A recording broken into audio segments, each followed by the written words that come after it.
Okay, I think we mainly have everyone in. Thank you for joining us this morning for our webinar on IEC.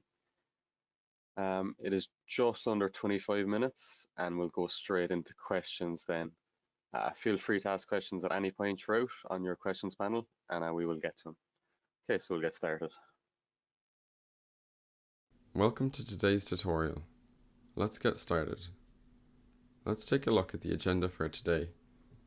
We will be discussing what IEC support in Cscape is. We'll talk about the 5 IEC programming languages. We'll show you how to create your first IEC program. We'll talk about logic module types and program variables. And as always, we'll finish with a live Q&A session. We'll start with the background and details of Cscape IEC support. IEC stands for International Electrotechnical Commission. IEC 61131 is an IEC standard for implementing programmable controllers, previously known as IEC 1131. There are 10 parts of the IEC 61131 standard. Part 3 of the standard details programming languages and is referred to as 61131-3. In Cscape, when a program is created as an IEC program, the logic can be applied using any combination of the 5 IEC 61131-3 programming languages. There are 5 languages of the 61131-3 specification. The first is ladder logic, which was developed to replace electrical relays in control circuits and motor starter circuits. There's also function block diagram, where elements appear as blocks that are connected similarly to a circuit diagram. There's structured text, which is similar to high-level computer programming languages such as Pascal and BASIC.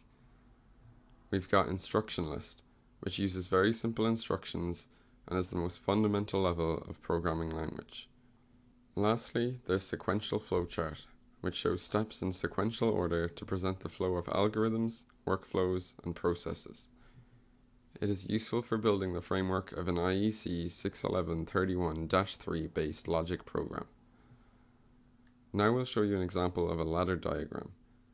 We have a diagram here on screen, so here we're waiting for the B star element to become true. Once it becomes true, and the B emergency stop and B stop elements are false, the B running output will turn on. B running will stay true until either B stop or B emergency stop become true. Now I'll show you the equivalent logic in function block. We have a diagram here on screen. It shows that B running is true if B running is true, or B start is true, and B stop is false, and B emergency stop is false. Here's the equivalent logic in structured text. There's a line of code on screen here stating that B running is true if B running is true, or B start is true, and B stop is false, and B emergency stop is false. So the logic is very similar to that of the function block diagram. This is the equivalent logic in instruction list. There is a list of instructions on screen. They show that B stop is loaded and stored inverted to a new variable B not stop. A new variable B not E stop is created, and finally B start is loaded and ORed with B running, then this result is ANDed with B not stop and B not E stop. The result of this is stored as B running. Now we look at the equivalent functionality in sequential flowchart. We have a flowchart on screen here.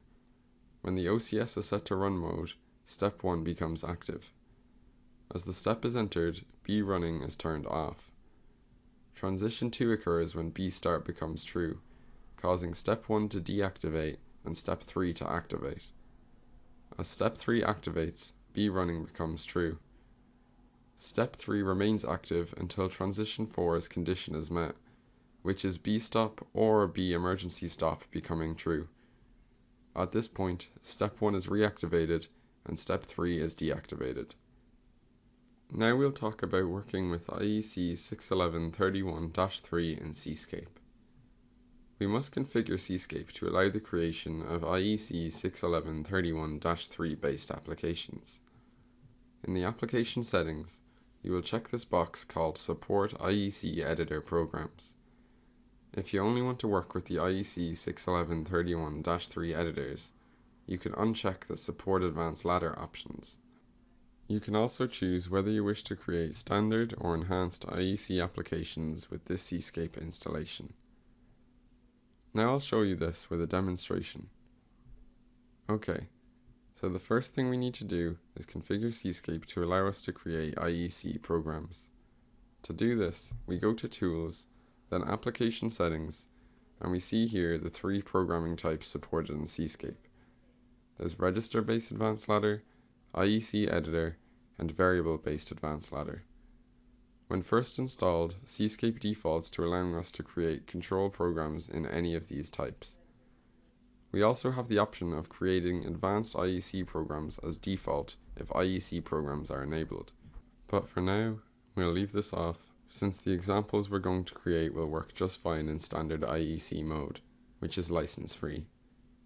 If the default is left as is, this means each time you create a new OCS program, you will be prompted to select which type of program you wish to create.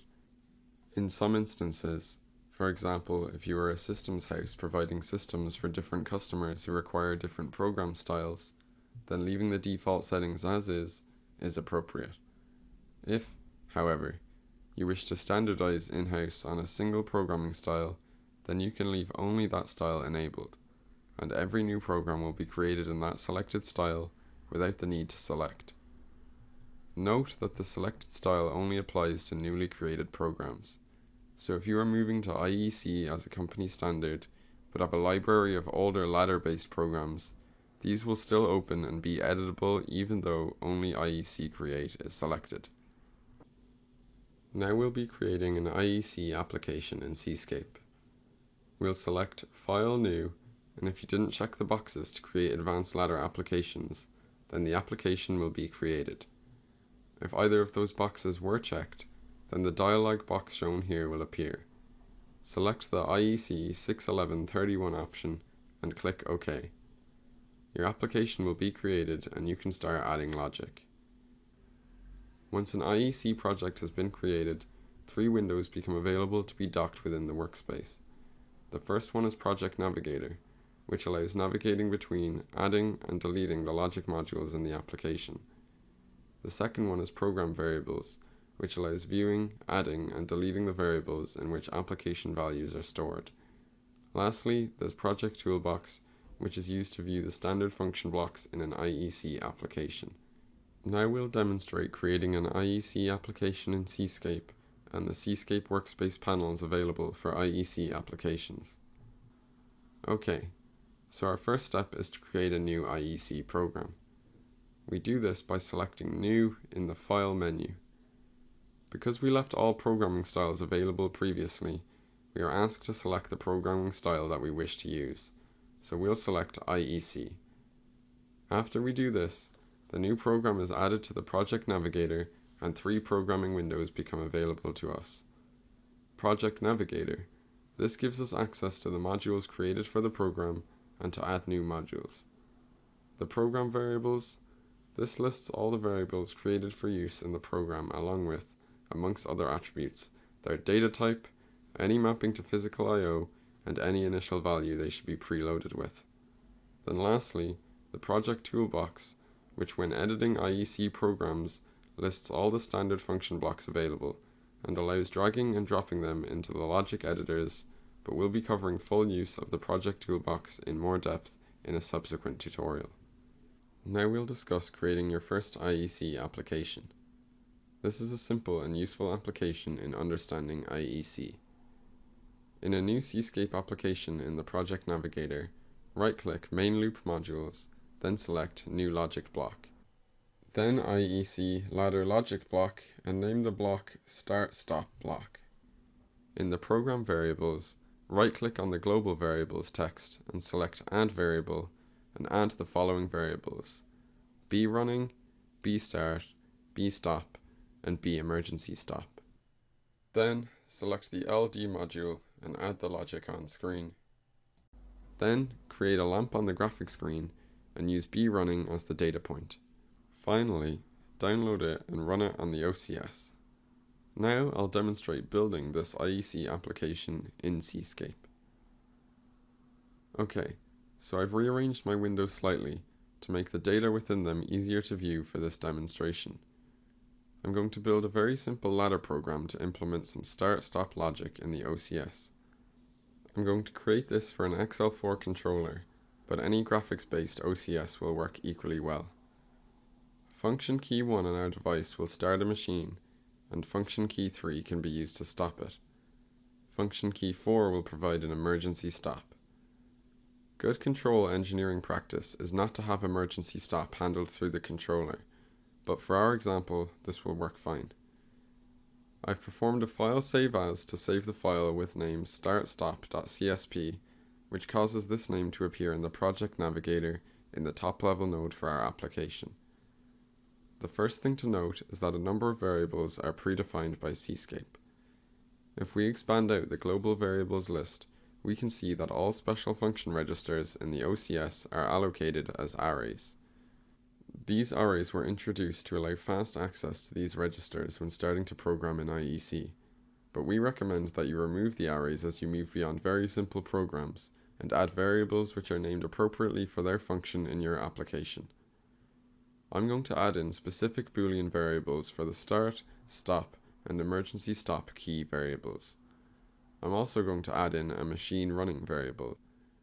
These variables will be called bstart, bstop, bemergency-stop, and brunning. bstart will be in register K1, bstop in K3, bemergency-stop in K4, and brunning in Q1.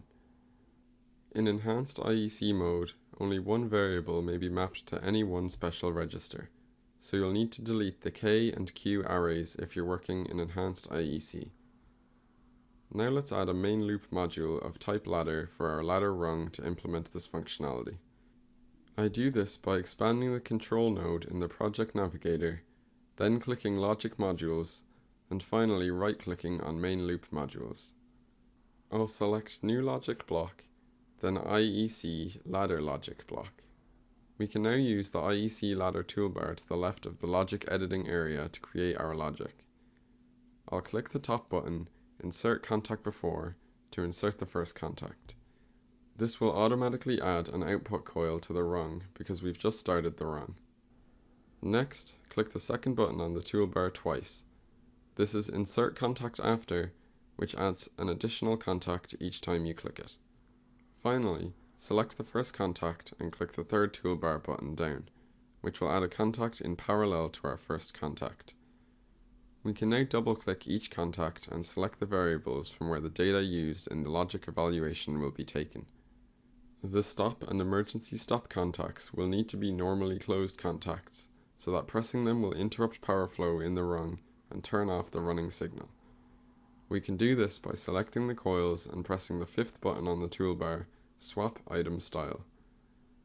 Finally, we're going to go to the initial screen in the graphics editor and create a lamp which will show the status of the running signal.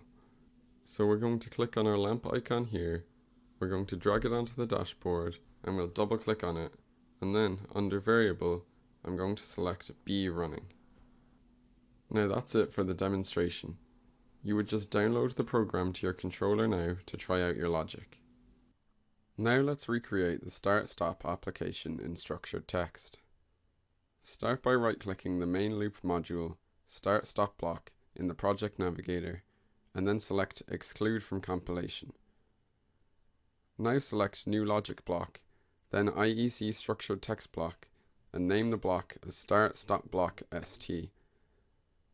The variables to support the start-stop functionality will already be present from our ladder version of this application, but if you're starting this program from scratch, go to the Program Variables window and re-add these variables by right-clicking on the Global Variables text and selecting Add Variable. Now select the ST module and type in the logic on screen. The lamp from the ladder version of the application should still be present, but again, you can recreate that in the graphics screen using brunning as a data point. Finally, download and run this in the OCS to confirm the operation. We're in Cscape, and we'll start by getting rid of the ladder version of our start-stop control. You can either delete it or exclude it from compilation so that you can still access it later. We'll exclude it from compilation. You can reinstall it later by right-clicking and selecting Including Compilation. Now we'll create our application in structured text. We'll right-click Main Loop Modules, then New Logic Block, and then IEC Structured Text Block. I'll name it Start Stop ST, and now I'll type in my logic. We're going to type in the same logic that we did in ladder. We'll fast forward through the typing of the logic now. We can check for errors here, and as you can see, we misspelled emergency. Now I'll fix that. Now we'll check for errors again. As we got no errors, now we can download our application to the OCS and confirm that it runs as expected. Now let's create the start-stop application in function block diagram.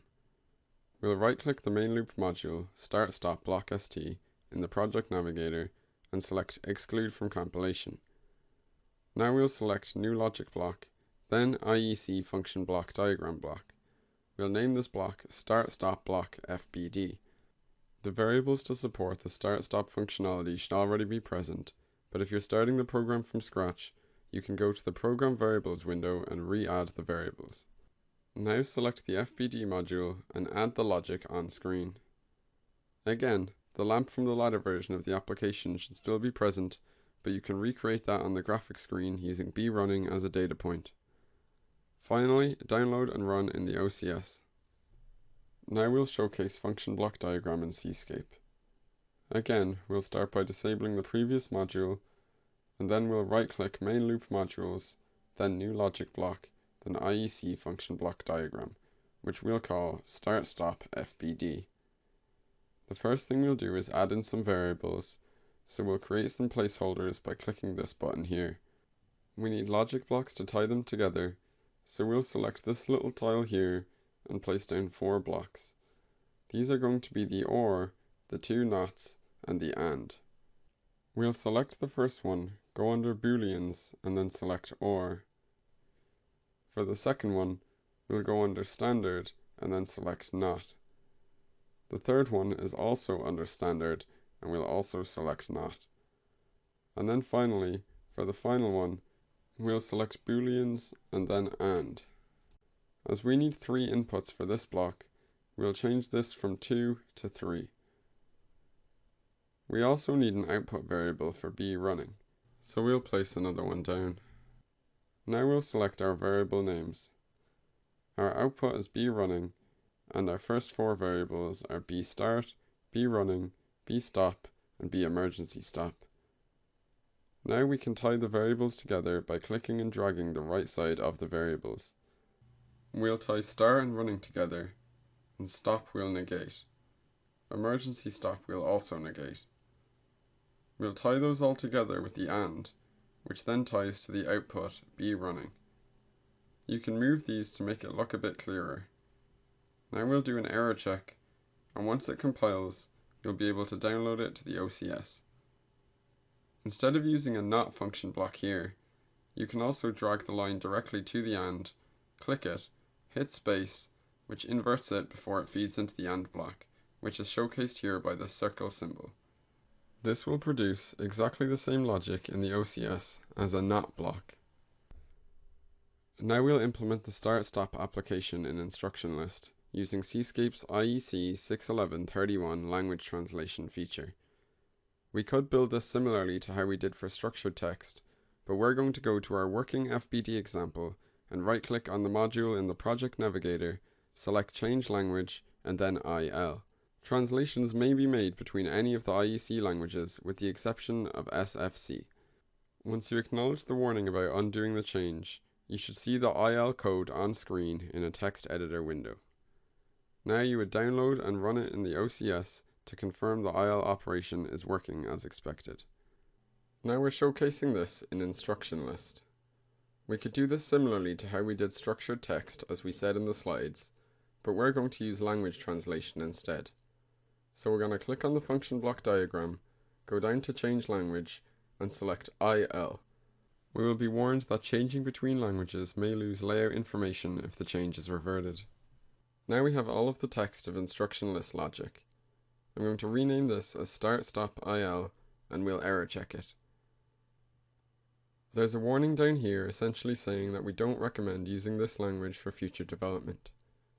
If we go back up here and try to change languages, you'll see we're only offered 4 languages. This is because SFC is a differently formatted language and is not offered under language translation. Language translation has made creating this logic quite easy. You can now download this program to your OCS to test out your logic. Now we'll implement the start-stop application in sequential function chart. Because we can't translate any of our existing blocks to SFC, we're going to need to start by excluding the start-stop control block in the project navigator. So we'll right-click in Main Loop Modules, select New Logic Block, then IEC Sequential Function Chart Block. Build the sequential function chart logic that is seen on screen, and then finally download it and run it in the OCS to confirm that the operation is working as expected. Now we're on to our last example, which is SFC. So we'll start by excluding our IL logic and then creating a new module in SFC. As we've said, SFC consists of a set of steps or states, which are moved between as transitions or events occur. Our example will need to consist of 2 states, stopped and running. So we'll need to add the second state, plus the transitions which move us between these states. When we create our SFC, we see the page created with 1 state in place. The double-lined border to this step indicates that it will be a state which is active when the OCS goes into run mode.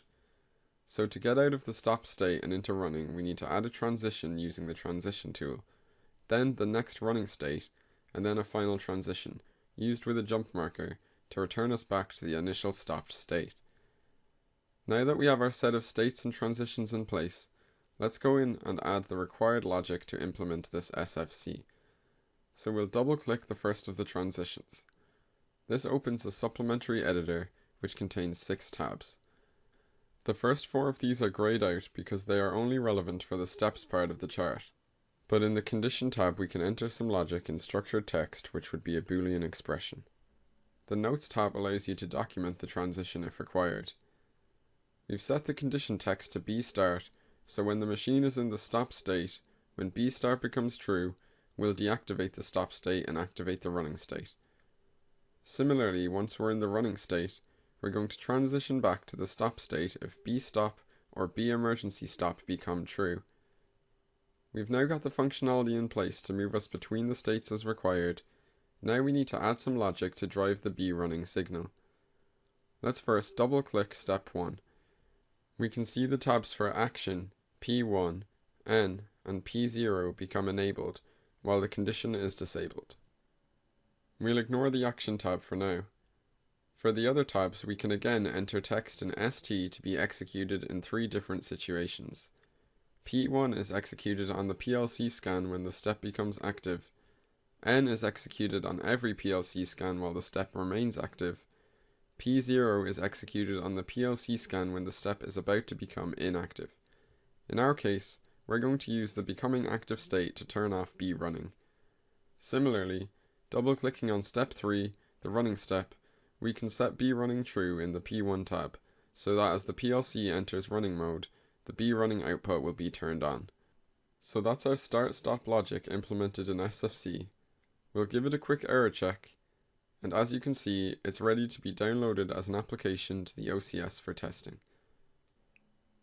Thank you for attending today's tutorial. The Q&A session will begin shortly.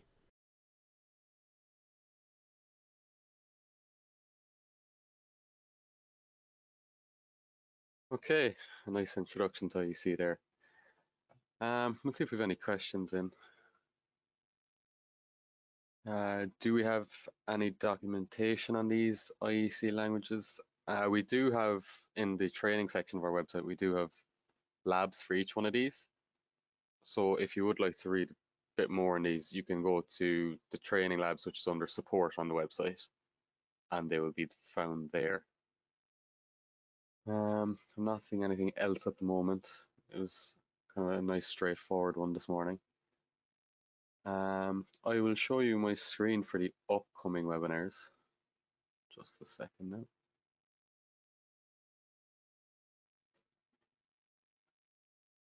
Okay, hopefully you can all see my screen now. So next week we do have BACnet IP communications, followed by Ethernet IP, and then we will be going through the Horner app for Android. So as usual, the registration links are all there. If you'd like to register, we'd love to have you in for this. And if there's any of this webinar or any past webinars you want to run back through, you can go back down here to our past webinar section. And every webinar we have done is available here to be rewatched. That looks to be it for this morning. Thank you all for joining us. And we hope to see you next week again. Have a nice day.